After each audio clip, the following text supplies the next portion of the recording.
நமக்கு பக்கத்து நாடான நேபாளில் சோசியல் மீடியா எல்லாத்தையுமே பேன் பண்ணிட்டாங்க. அதே மாதிரி நமக்கு நட்பு நாடாக இருக்கிற ரஷ்யாலையும் சோசியல் மீடியா எல்லாத்தையும் பேன் பண்ணிட்டாங்க. இந்த ரெண்டு நாட்டிலையுமே சோசியல் மீடியாவை காமனாக பேன் பண்ணிட்டாங்க. ஆனால் இந்த ரெண்டுக்குமே டிஃப்ரெண்ட் இருக்கு. நேபாள் கவர்மெண்ட் வந்து சோசியல் மீடியா பேன் பண்ணனால கவர்மெண்ட்டுக்கு அகேன்ஸ்டா அங்க இருக்க பீப்புள் வந்து ப்ரொடெஸ்ட் பண்ணி நாடே கலவரமா இருக்கு. அதே நேரத்தில் ரஷ்யாலையுமே சோசியல் மீடியாவை பேன் பண்ணியிருக்காங்க. நாங்கள் என்ன நடக்குதுன்னு வெளில வரல. ரெண்டுக்குமே என்ன டிஃப்ரெண்ட் இருக்குன்னா, நேபாள சோசியல் மீடியாவை பிளாக் லிஸ்ட் பண்ணியிருக்காங்க.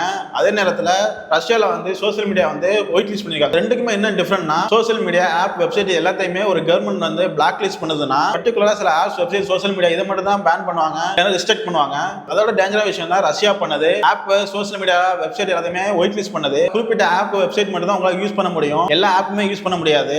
இரண்டுக்கு என்ன டிஃபரன்ட்னா, பிளாக் லிஸ்ட்ல வந்து ஒரு பர்టిక్యులரா ஒரு 10 வெப்சைட் இருக்குன்னா 10 வெப்சைட் மட்டும் தான் பிளாக் பண்ணுவாங்க. பாக்கி எல்லா வெப்சைட்டுமே நம்ம யூஸ் பண்ணலாம், எல்லா ஆப்ஸுமே யூஸ் பண்ணலாம். ஆனா ஒயிட் லிஸ்ட் பண்ணும்போது ஒரு 10 வெப்சைட் ஆப்னு சொல்றாங்கன்னா அதை மட்டும் தான் யூஸ் பண்ண முடியும், வேற எதுவுமே யூஸ் பண்ண முடியாது. அதுவுமே ஒயிட் லிஸ்ட் பண்ணும்போது அவங்க ஓன் கண்ட்ரில பில்ட் பண்ண ஆப் சோசியல் மீடியா இது மட்டும் தான் யூஸ் பண்ண முடியும். இல்லனா கூகுள், யூடியூப், இன்ஸ்டாகிராம், வாட்ஸ்அப் எதுவுமே யூஸ் பண்ண முடியாது. ஆனா ரொம்பவே நமக்கு வந்து யூஸ் பண்றது ரொம்பவே கஷ்டமா இருக்கும். இதுல ரொம்ப முக்கியமான விஷயம் என்னன்னா, பிளாக் லிஸ்ட் பண்ணும்போது ஒரு குறிப்பிட்ட டைம் பீரியட் மட்டும் தான் பிளாக் லிஸ்ட் பண்ணி வச்சிருப்பாங்க, எல்லாம் பேன் பண்ணி வச்சிருப்பாங்க. ஆனா ஒயிட் லிஸ்ட் எப்படி இல்ல, ஏன்னா இங்க வந்து ஆல்டர்னேட்டிவா வேற வேற ஆப் இருக்கு, வேற சோசியல் மீடியா இருக்கு, இதெல்லாம் யூஸ் பண்ணிக்கலாம்னு சொல்லும்போது டோட்டலாவே நம்ம கூகுள் ப்ராடக்ட்டோ இல்ல Facebook, இன்ஸ்டாகிராம்லாம் யூஸ் பண்ண முடியாத சிச்சுவேஷன் போறது நிறைய வாய்ப்பு இருக்கு. சோ நெக்ஸ்ட் டைம் ஆன்லைன்ல ஏதாவது ஒரு கண்ட்ரி வந்து சில ஆப்ஸ் சோசியல் மீடியா வந்து ஒயிட் லிஸ்ட் பண்ணுது, பிளாக் லிஸ்ட் பண்ணுதுன்னா அதோட மீனிங் அர்த்தம் இதுதான். சோ இந்த வீடியோ இன்ஃபர்மேட்டிவா இருந்தா இந்த வீடியோக்கு லைக் பண்ணிட்டு தினச்செய்திகள் சேனலை சப்ஸ்கிரைப் பண்ணுங்க.